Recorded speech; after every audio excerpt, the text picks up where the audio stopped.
10th படிக்கிற பல்லவின்ற இந்த ஒரு பொண்ணு ஃபர்ஸ்ட் டைம் ஃபிளைட்ல போறா. அப்போ அங்க ஒரு லேடி பைலட்டை பார்த்து இன்ஸ்பயர் ஆகி நம்மளும் ஒரு பைலட் ஆகணும் சொல்லிட்டு சின்ன வயசுல இருந்து கனவு காண்றா. அந்த கனவுக்கு அவங்க அப்பாவுமே அவளுக்கு துணையா இருக்காரு. பல்லவியுமே வளர்ந்து காலேஜ் படிச்சுட்டு இருக்கா. இப்ப பல்லவிக்கு ஒரு பாய் ஃப்ரெண்டுமே இருக்கான். அவனும் பயங்கர பொசசிவா இருப்பான். இவங்க டான்ஸ் ஆடக்கூடாது, எந்த ஒரு பசங்கிட்டையும் பேசக்கூடாது அப்படின்னு நினைக்கிற ஒரு ஆளா இருக்கான். இப்படியே ஒரு வழியா காலேஜ் முடிச்சு பைலட் ட்ரைனிங்காக மும்பை வர சொல்லியிருப்பாங்க. இந்த ஒரு சந்தோஷமான விஷயத்த அந்த பையனுக்கு கால் பண்ணி சொன்னா. அவனுமே எங்க ஹாஸ்டல்ல பசங்க பொண்ணுங்க எல்லாம் ஒன்னா தானே தங்குவாங்க அப்படின்னு சொல்லி கேட்கறான். அந்த பொண்ணுமே வேற வழி இல்ல அப்படிதான் தங்கி ஆகணுன்றதையுமே சொல்றா. அந்த பொண்ணுமே கிளாஸ்ல இருக்கும்போது திரும்ப திரும்ப அவன் கால் பண்ணிட்டே இருக்கான். இதனாலேயே கிளாஸை விட்டு அந்த பொண்ணை வெளியே அனுப்பிச்சிடுறாங்க. அந்த பொண்ணுமே பயங்கரமா கோவப்பட்டு கால் பண்ணாத சொல்லி திட்டி விட்டுறா. இதே ஒரு காரணமா வச்சு அந்த பையன் கையை எடுத்துக்கிறான். இந்த பொண்ணுமே பதறி போய் அவனை நேர்லயே பார்க்க போயிடுறா. எப்படியோ ஒரு வழியா பைலட் ட்ரைனிங் நல்லபடியா முடிஞ்சு இந்த பொண்ணுக்கு லைசன்ஸுமே கொடுத்துடுறாங்க.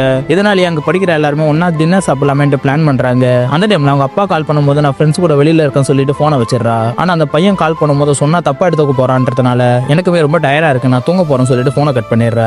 இப்ப சாப்பிட்டுட்டு ரூம் கிட்ட போனா அந்த பையன் அங்க நின்றுட்டு இருக்கான். இந்த பொண்ணுமே அவங்க கிட்ட போய் உங்ககிட்ட எல்லாத்தையுமே சொல்ல முடியல, நீ தப்பா எடுத்துக்கிற சொல்லி இந்த பொண்ணுமே சொல்லி பாக்குறா. ஆனா இவனுமே அந்த பொண்ணு அசிங்கமா திட்டிடுறான். அந்த பொண்ணுமே கோவப்பட்டுட்டு இவனை அவாய்ட் பண்ண ஆரம்பிச்சிடுறா. இப்போ ஒரு நாள் அந்த பொண்ணு வண்டி எடுத்துட்டு வெளியில போகும்போது திரும்பவுமே வந்து அவன் பேசலாம் ட்ரை பண்றான். ஆனா இந்த பொண்ணுமே பேசாமலே போறதுனால அவன் கோவப்பட்டு கையில வச்சு இந்த ஆசிட் அந்த பொண்ணோட முகத்திலேயே அடிச்சிடறான். இந்த பல்லவியோ பயங்கரமா வெளியில துடிக்க ஆரம்பிக்கிறா. எப்படியோ ஒரு வழியா ஹாஸ்பிட்டலுக்கு கொண்டு போனா அவளோட பாதி பேஸ் பயங்கரமா டேமேஜ் ஆயிருது.